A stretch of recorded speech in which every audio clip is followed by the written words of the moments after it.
ተመስገን ካሊብን በሽጉጥ ብሎ ገደለው። ትሁቴ በከባዱ በጸጸት ተቃጠለች።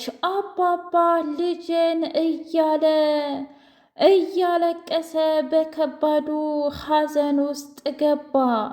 በእኔ ምክንያት ነው አባዬ ካሊብን ያጣነው፣ በእኔ ምክንያት ነው እያለች ጸጸቱ አቃጥሎ ሊደፋት ነው ትሁቴን።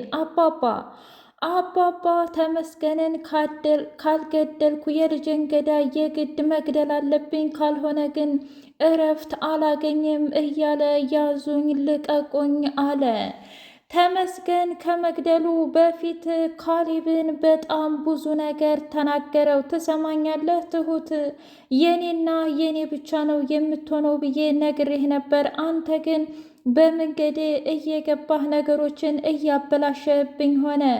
ጭራሽ እኔ እኮ ትሁቴን አንድም የዘለላ ጸጉር ሳልነካ አንተ ግን አብረሃት መዋልና አብረሃት መዝናናት በጣም ብዙ ነገር አደረጋችሁ። ስለዚህ ከዚህ በላይ ምንም ቢሆን መታገስ አልችልም ብሎ በከባዱ ሽጉጡን ሲተኩሰው፣ ትሁቴ ይሄ ላንቺ ነው። እውነት ለመናገር በምድር ላይ እንዳንቺ ያፈቀርኩትና የወደድኩት ሴት የለም። ቲና በተጫወተችብኝ ልክ አንቺ ግን በጣም በብዙ ነገር ክሰሽኛል። አንድ አለኝ የምለው አባቴን ከሞት ታድገሽልኛል። እኔንም ቲና በጣም መጥፎና አረመኔ ሴት እንደሆነች ገልጸሽልኛል። እናም እወድሻለሁ፣ አፈቅርሻለሁ ብሎ የመጨረሻ ኑዛዜውን ተናገረ። ትሁት በጸጸት እየተቃጠለች ተመስገንን እኔ ነኝ የምገለው፣ ከኔ ውጭ ሌላ ማንም አይገለውም እያለች ብቻዋን መዛትና እምባ ደም ማልቀሷን ቀጠለችበት። ዳኒና እንዲሁም ኤዱ እጅጉን ደንግጠው እጅጉን በሐዘን ተውጠው፣ ቆይ ይሄ ነገር እንዴት እንደዚህ ሊሆን ይችላል? እኔ እኮ ነግሬሽ ነበር ኤደን፣ ሰውየው በጣም አረመኔና ክፉ ስለሆነ ነው እያለ ሲናገር፣ አባባ አይ የኔ ካሊብም ነፍሱን ይማርና በፍጹም ጀግና አይደለም፣ በአባቱ አልወጣም ፈሪ ሆኖ ነው እንጂ ተመስገን በፍጹም ካሊብ ላይ ሽጉጥ ሊደቅንበት አይችልም፣ ሊገለው አይችልም ነበር። ግን የኔም ልጅ ፈሪ ነው። እኔ እኮ ጀግና ለማድረግ ብዙ ጊዜ ጥሬ ነበር፣ ግን ደግሞ አልሆነም ካሊብዬ እያለ በጣም ተንሰቀሰቀም። እባክህ እያለች ትሁቴ እባክህ ተረጋጋ ብላ ስትለው፣ አይ ትሁቴ እንግዲህ ምን አማራጭ አለኝ? ግን ተመስገንን እኔ ራሴ ነኝ የምገለው እያለ ከቲና ጋር መደራደሩን ቀጠለበት። አባባ አንቺ የተረገምሽ እርጉም ባልሽን ገለሽ መቼም በሕይወት መኖርሽ ራሱ በጣም ተአምር ነው ብሎ ሲላት፣ ምን ነው እሱ መጀመሪያ አይደል እንዴ እኔን የጠላኝ? ስለዚህ ለምን ብዬ ነው የማስበውና የምጨነቀው?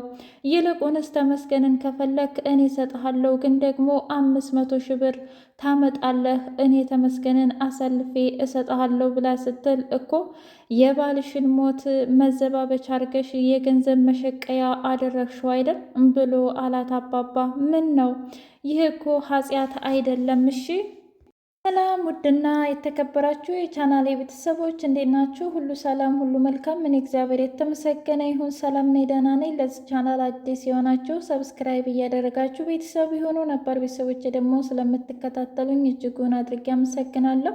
እጅግ አጓጊውና አስተማሪው ትሁት ድራማ እንደቀጠለ ይገኛል። ቲና እየተከታተለችው ተመስገንን፣ ትሁቴ ደግሞ እቤት አባዬ በቃ አለቀልኝ ዛሬ ተመስገን ልጄን ይወስድብኛል፣ እኔ እኮ መከራዬን አይቼ ነው የወለድኳት እና በልጄ ሊያጠቃኝ ይፈልጋል ብላ ስትል፣ አባባ አታስቢ፣ ያን ያህል ድፍረት እኮ የለውም ተመስገን፣ ለምንድን ነው በዚህ ልክ የምትፈሪው? ምናልባት አንቺን አስገድዶ ስለደፈረች ሊሆን ይችላል ትሁቴ፣ ግን ደግሞ እኔ ያየሁት ተመስገን በጣም ፈሪና ቦቅቧቃ ነው። ነገሮችን ፊት ለፊት ከመጋፈጥ ይልቅ ከጀርባ የሚያጠቃ ወንድ አይነት ነው ብሎ አላት። ለማንኛውም እስቲ ለካሊብ ልደውል ብላ ለካሊብ ስትደውል ስልኩን ውይ አባዬ ስልኩን እኮ እረስቶት ነው የሄደው። ካሊብ ጀግናው እየተከታተላቸው ሲሄድ ተመስገን ቁም ብላ ስትለው፣ ቆይ ምን ፈልገሽ ነው አንቺ ሴትዮ? አልፈልግሽም አልኩሽ አይደል እንዴ? እንዴ ወሬን መች ጨረስኩኝ እና መችስ ተደራደርን? ምንድን ነው ደግሞ? ትሰማኛለህ? ልጅ እንዳለህ ብነግርህ ምን ትለኛለህ? ማለቴ እያበርሽ መሆን አለበት። ይህንን የሰፈር ወሬ እያመጣሽ እኔ ጋር ማውራት ጀመርሽ ጭራሽ ብሎ ሲላት፣ እውነቴን ነው ይህንን ሂደሽ ሌላ ቦታ ለሚሰማሽ ሰው አውሪ፣ ይህንን መስማት አልፈልግም ብሎ ትቷት ሲሄድ ካሌብ መጣና እሺ ቲና የእኛ ነገር አቀራቃሪ ተሳካልሽ ብሎ ሲላት፣ ትሰማኛለህ የማይሳካ መስሎ ከሆነ ተሳስተሃል፣ ስለዚህ ይሳካል ብላ አለችው። እንደዛ ከሆነ መልካም ጉዞ ይሁንልሽ፣ ነገር ግን እንዳየሁ ከሆነ አብራችሁ እየሰራችሁ እንኳ አትተማመኑም ብሎ አላት ካሌብ። ምን ማለት ነው እንዴ? አፍ አውጥተሽ እየነገርሽው ታዲያ ያላመነሽ ትቶሽ ሄደ። ለማንኛውም ቤተሰቤን ባትበጠብጭ ጥሩ ነው። ይበቃሻል ቲና፣ የእውነት አልደከመሽም? እኛ ግን በጣም ደክሞናል። ሰላማዊ ህይወት ነው የምንኖረው ብሎ ሲላት፣ ትሰማኛለህ አንተና ትሁት እኔ በቁሜ እያለሁ አትጋቡም፣ ይህንን ህልምልም ብለህ መኖር አለብህ ብለው ትታው ሄደች። ትሁቴ እየተጨነቀች ካሌብ ሲመጣ ምን ነው ነገረችው ብሎ ሲላት፣ አረ ተረጋጊ ትሁቴ፣ ነግረዋለች ግን ልጁ አላመናትም። እውነትህን ነው ግን ደግሞ ቲና አሁንም አታርፍም። እንደምንም ብላ በሆነ ወሬ አወጣታ ትደርስበታለች። ከዛ እሱ እስር ቤት እንደነበረ እኔ ነፍሰ ጡር መሆኔን ካወቀ በትክክለኝነት የኔ ልጅ ነው ብሎ ይገምታል። በቃ አበቃልኝ እያለች ስትል፣ ተረጋጊ ትሁቴ፣ ለማንኛውም አባዬ አንተ ውጣልንና የምናወራው ነገር አለ ብሎ ሲል፣ እሺ ምን ችግር አለው ትሁቴ ነይ እንውጣና ትንሽ ዘና ላርግሽ ብሎ ሲላት፣ አረ በፍጹም እኔ አልወጣም ብላ ስትለው፣ ምን ነው ቲናን ፈራሽ ወይስ ተመስገንን? እኔ እኮ እጠብቅሻለሁ ብሎ አላት። አረ እንደዛ አይደለም እዛ አይደለም ታዲያ ምንድን ነው ትሁቴ? ምን ችግር አለው? አለ አይደለ ግን የሆነ የሚያስፈራ ነገር አለው። በዛ ላይ እስኪ ልብስ ልቀይር። አይ እኔ የምፈልገው እንደዚህ ሆነሽ ነው። ምክንያቱም እኔን ያማለልሽኝ እንደዚህ ሆነሽ፣ በእርግጥ በጣም ቆንጆና ውብ ነሽ፣ እንደውም ከቲና በላይ። ምክንያቱም ቲና በስንት ሜካፕ እንደምታምር በደንብ አድርጌ ነው የማውቀው እና ነይ እንዝናና እባክሽ፣ እኔ በዚህ ነው ያማለልሽኝ ልቤን የወሰልሽው ብሎ ሲላት፣ እሺ ታዲያ ምን ችግር አለውኝ እና እንሂድ ብለው አሪፍ ጊዜ አሳለፉ። ይህንን ያየው ተመስገን በቅናት ግብግብ እርር ድብን አለ። በሌላ በኩል አባባና ቲና፣ እሺ የእኛ ልጅ ቲና ምን ፈለግሽ ደግሞ? አባዬ ያው በቅርብ ወደ እናንተ ቤት እንደምመጣ ታውቃለህ። ማለቴ ተመስገን እንደሆነ ልጅ እንዳለው አውቋል። ታዲያ ልጅ እንዳለው አውቆ አርፎ ተቀመጠ። አየሽ አንቺ እና እሱ እንኳ በፍጹም የምትተማመኑ ሰዎች አይደላችሁም ብሎ አላት። ከዛም በኋላ ምን ነው የእውነቴን እኮ ነው አይደል እንዴ? አያምንሽ አታምኒው። ለማንኛውም ሂጅበት፣ ምንም ችግር የለውም። እኔም ደግሞ በማገኝ አገኝሻለሁ ብሎ ልክ ልኳን ነግሯት ሄደም። አባባ ከትሁት እህት ጋር እያወራ ባለበት ሰዓት እንደው እናንተንም አስቸገርን አንተንም ሆነ ካሌብንም እያለች ስትል፣ ለምን እንደዚህ ታያለሽ ልጄ?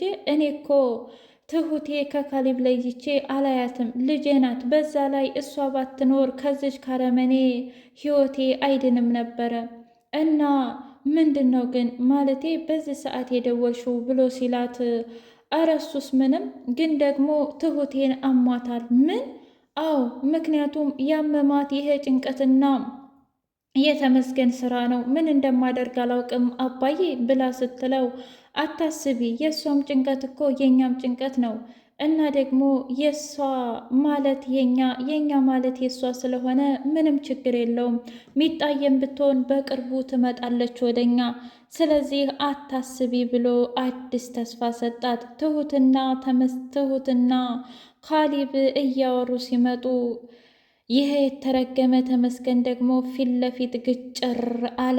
ከዛም በኋላ ምንድን ነው ብላ ስትለው፣ ወይ አንቺን ወይ ደግሞ ካሌብን ብሎ ሲላት፣ አይ ከፈለክ እኔ ላይ ተኩስ፣ ምክንያቱም ሴት ላይ መተኮስ ጀግንነት አይደለም ብሎ እራሱን ለትሁቴና ለፍቅር ሲል እራሱን ሰዋ።